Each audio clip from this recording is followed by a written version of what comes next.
miktar koydum. Ve elimde gördüğünüz üzere bakın yaprakları hasta olan bir orkide var. Bazen orkide yaprak hastalıklarının nedenleri eğer orkidenizde yeterince kalsiyum yoksa sebep olabilir. Kalsiyum birçok yaprak hastalığının hızlı bir şekilde iyileşmesine yardımcı olur. Eğer mantar gibi bir hastalık değilse bu tarz yaprak hastalıklarında yapraktan gübre niyetine bakın hem üstten hem de alttan sıkarak orkidenize iyileşmesini hızlandırabilirsiniz. Bu işlemi haftada bir kere uygulayabilirsiniz. Sadece yapraktan gübreleme işlemini. Bu işlemden sonra bol ışık alan bir pencere kenarına koymanız gerekiyor ve hafif havalandırmanıza da katkı sağlayacaktır iyileşmesi için. Evet, ikinci yöntem olarak çiçekli orkidelerde kullanımı hem çiçekli hem de çiçeksiz orkidelerde kullanabiliriz. Bu orkidem de çiçeksiz bir orkideydi. Kullanmış olduğum gübreler vesilesiyle bakın şu anda bol çiçekli. Şimdi bu orkidemin de yapraklarını kullanacağım. Burada sadece püskürtme olarak değil gördüğünüz üzere toz var yapraklarında. Eğer orkide yapraklarınızı temizlemek istiyorsanız hazırlamış olduğumuz yumurta kabuğu suyuna bir pamuğu batırıp yaprakları üstten ve alttan silerek orkidemizin daha sağlıklı olmasına hem kalsiyum desteği almasına hem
iyice yıkadım ve daha sonra güneşte bahçede kuruttum ve bu şekilde toz haline getirdim. Özellikle toz halinde olması önemli çünkü sirke ile reaksiyona girmesi daha hızlı olacak. İçerisinde zaten bol miktarda kalsiyum var biliyorsunuz yumurta kabuğunun içerisinde. Şimdiki karışımı bakın, 1 yemek kaşığı yumurta kabuğu tozunu bir cam şişenin içerisine koydum ve üzerine sirke koyacağım. Sirkenin miktarı yumurta kabuğunun bir parmak geçecek kadar olmalı. Yarım su bardağı kadar bakın sirke koyuyorum. Bu bardak 200 milimlik, yani 100 milimlik bir sirke koydum ben. Hemen üzerine boşaltıyorum. Bakın bu şekilde üzerine boşalttım. Yumurta kabukları toz halinde olduğu için gördüğünüz üzere asit ile birleşince hemen reaksiyona girdi. Bunu da zaten köpürmesi ve içerisindeki kabarcıklardan anlayabilirsiniz. Bu işlemi yapmamızın nedeni yumurta kabuğunda yüksek oranda kalsiyum var. Fakat biz bu kalsiyumdan %100 yararlanamıyoruz. Yumurta kabuğu içerisindeki kalsiyum karbonat halinde ve suda çözünmüyor. Biz de kalsiyumu yumurta kabuğundan çıkarabilmek için bu şekilde asidik asit ile muamele ettik. Ve böylelikle bu işlem gördüğünüz gibi tepkime veriyor.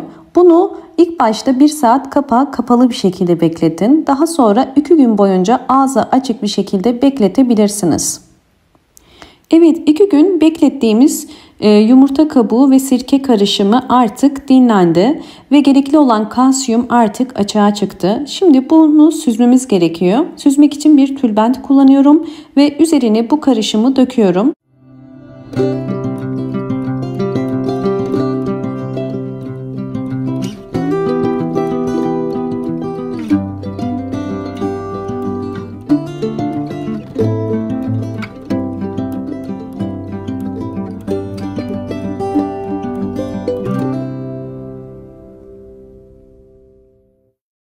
Ben 1 litre suya 10 mililitre hazırlamış olduğum bu yumurta kabuğu ve sirke karışımından koyacağım. Bakın 1 litrelik suyun içerisine şu anda 5 mililitre koyuyorum ve üzerine 5 mililitre daha koyarak toplamda bu ölçüye göre yaptım.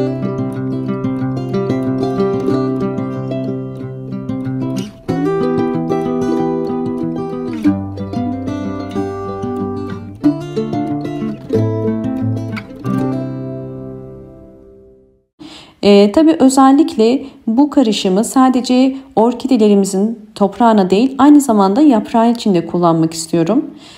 Ve bu yüzden bu karışımdan biraz gördüğünüz üzere püskürtme kabına koyacağım. Evet, karışımım hazır. Artık bunu orkidelerim için kullanacağım.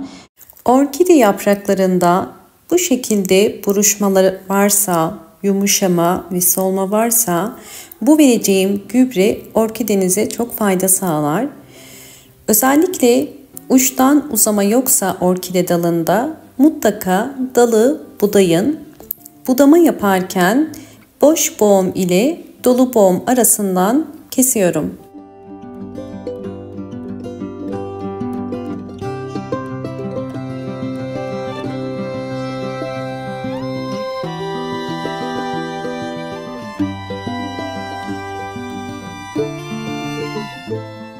Hazırlamış olduğum doğal gübreyi orkidemizi canlandırmak için orkidenin hem yaprak üstlerine hem de yaprak altına bu karışımı sıkıyorum. Bu karışım orkidenin kısa sürede canlanmasına yardımcı olacak. Ve aynı zamanda bu karışımı orkidelerinize mutlaka toprak içerisine de 5 yemek kaşığı kadar ayda bir kere verebilirsiniz.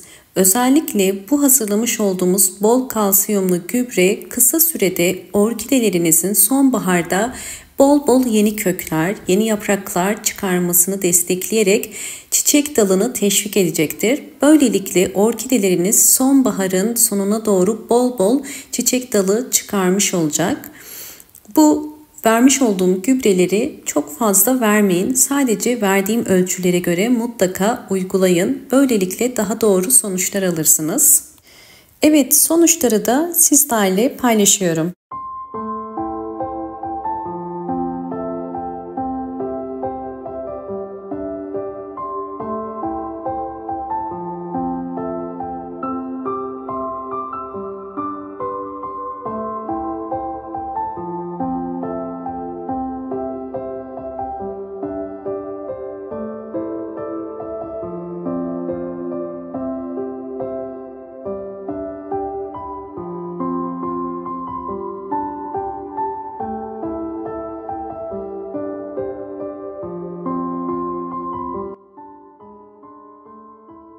Videomu buraya kadar izleyip beğendiyseniz eğer hemen beğen tuşuna basıp kanalıma da abone değilseniz eğer bana destek olmak için abone olabilirsiniz. Orkidenin aylar sonraki halini sizlerle paylaşıyorum. Orkidemin zaten hava kökleri vardı ve şu anda hava köklerinin ucu gördüğünüz üzere gayet aktif. Yani bu orkidemizin bir gelişim içerisinde olduğunu bize gösteriyor.